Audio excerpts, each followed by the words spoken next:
What are the top 4 ways that you can make sure that you're choosing the wrong grad school program? Stick around and let's talk about it today on this episode of Navigating Academia. What's up, Navigating Academia family? This is your buddy and personal academic mentor, Dr. Phoenix Singh, coming at you to be able to talk about how you can choose the wrong grad school program.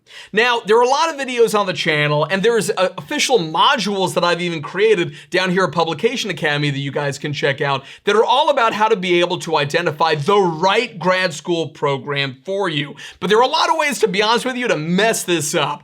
And now I've been working for over half a decade doing consultations with hundreds of y'all every single year to be able to discuss with you what exactly are the right programs for you and why. And a key part of those consultations is asking you, what do you think are the right reasons that you want to go to program X versus program Y?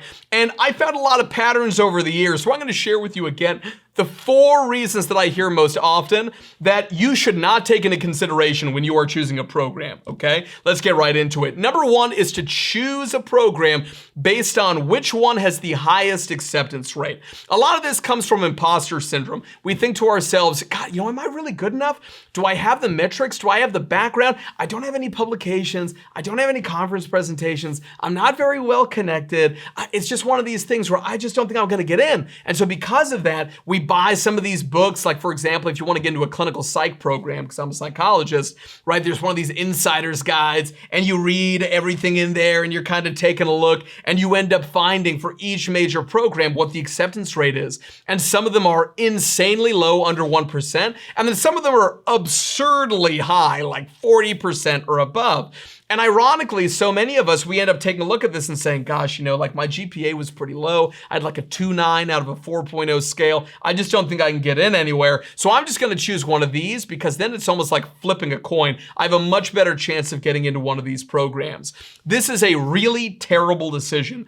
Please do not do that, all right? These programs that have very high acceptance rates, there's a reason why. Usually if you take those metrics and compare them to other metrics, like things like the attrition rate, for example, the attrition rates are like huge. The attrition rate's like 25%. That means that if you hop in the first day, you look to your left, you look to your right, you look in front of you, you look in back of you, by the end of the first several years, at least one of those individuals is going to be gone.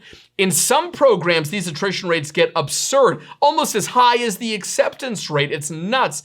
And then in addition to that, if you take a look at the graduation rates, or for a clinical program like in psych, if you take a look at the match rates, woo, in terms of actually getting an APA approved practicum, whoa, they're so low, it's crazy. So you're gonna pay huge amounts of money usually to be able to go to these programs. You finally finish and you can't even get a license because you can't get matched with one of these legitimate practicum sites. It's really bad. Where there's smoke, there's fire. And if there's a high acceptance rate, danger, Will Robinson, you should be concerned. That's number 1. The second way to be able to choose a wrong grad school program is to prioritize geography, right? Now, sometimes this is necessary, right? So for example, let's say that, we have children, right? Or we have a spouse who, is working full-time in a position that's not remote, or part-time in a position that's not remote, and we are going to be relying on that income to be able to make sure we don't take on a horrific amount of debt during the grad school process. All right, then God bless, that's fine. You have to be in one place. More than fair enough. God forbid someone is sick in your family. You need to be taking care of them. This makes totally sense why you would have geographic restrictions. So many of y'all work with me on, an annual basis.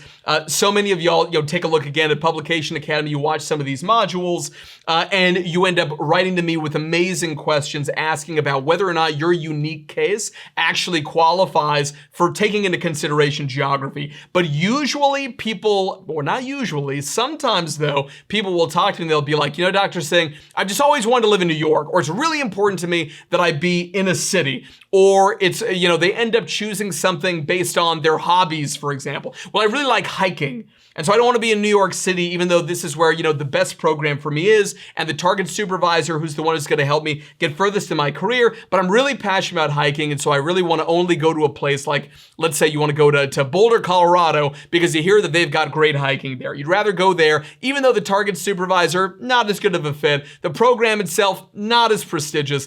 That is a terrible decision. Please do not prioritize geography for those reasons, because you think it would be cool to live somewhere, or because you've got hobbies that, you can't do in one place, you can do them somewhere else. Just take a few vacations a year, knock yourself out, fly to Boulder. It's a beautiful place, love Colorado, and go ahead and do those things, okay? That's number 2. Number 3 is to be able to assume that just because a program has a so-called concentration or a track or a focus, that actually means something important.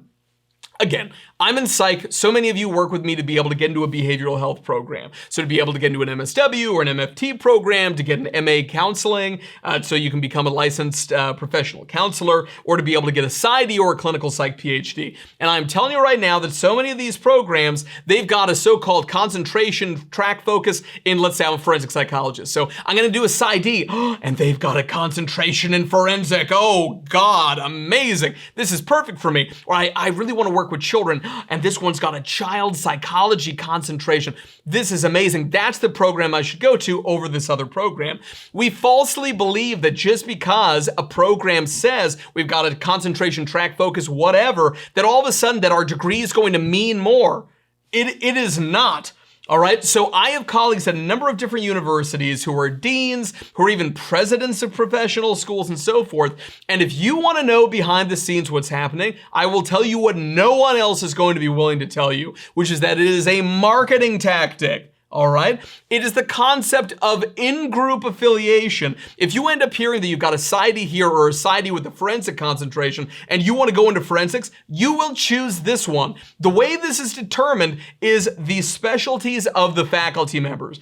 If a university that offers, let's just say in this case, a PsyD program, has enough faculty with a background in, let's say, child psych, they will say that they offer a child or developmental concentration, when in actuality, it's usually just the same classes, but maybe like a different section of the same class. All right, but the amount of training, the style of training is virtually identical. At the end of the day, if you do not specialize, if you end up going to a school that does not have a concentration in neuropsychology, that does not mean that you cannot go and do the exact same neuropsychological work as one of these places that's got one of these concentrations. It drives me nuts because it's business coming into this, all right? And it's something that I don't think is right. It's a marketing ploy. Do not make a decision based on that, all right? Last but not least is, in terms of choosing the wrong program, is to prioritize programs that don't require standardized tests. So many people, trust me, I suck at standardized tests. I'm so bad. You're talking to the guy who literally thought that if he just like chugged Pixie Sticks full of sugar, that his SAT score would go up, and then it went down like 600 points or some ridiculous amount. Give me a break. I was like 16, all right? Still, right? Terrible idea. When I started to prepare for the GRE to get into grad school in the United States, I'll tell you right now that I was terrified. I am not good at standardized tests. I was just like, I would way prefer to just pick a program where I don't have to take the GRE because I'm not good at it. I'm telling you right now, that is a mistake, all right? There are ways to be able to study for these standardized tests that are going to make you an absolute master, and you are going to crush it. Even if you're bad at standardized testing like I am, all right? Please do not sell yourself short. At the end of the day, if you end up applying exclusively to programs that do not require standardized tests, yes, there's some amazing programs like that. But if your dream supervisor and your dream program are ones that require standardized tests, the only person you are cheating is yourself. And never forget that I am in your corner and I believe in you. You can do this. You just need to structure things out. And you guys know me. You can always visit my website, which is gradschoolapplicationcoach.com, and you can go ahead and book a session with me, and I can walk you through the boot camp style training that I recommend that you undergo to be able to max out your score on these sorts of tests. All right. So those are the 4 ways that you can choose a grad school program incorrectly. I hope it was helpful. I love you guys to death. Share this video with somebody you know who you think that it might be useful for. And be sure to get in touch with me if you would like, because I love hearing from you. All right, guys, have a wonderful rest of your day. I love you. God bless you. And remember to get out there and be your best self. Talk to you soon. Thanks.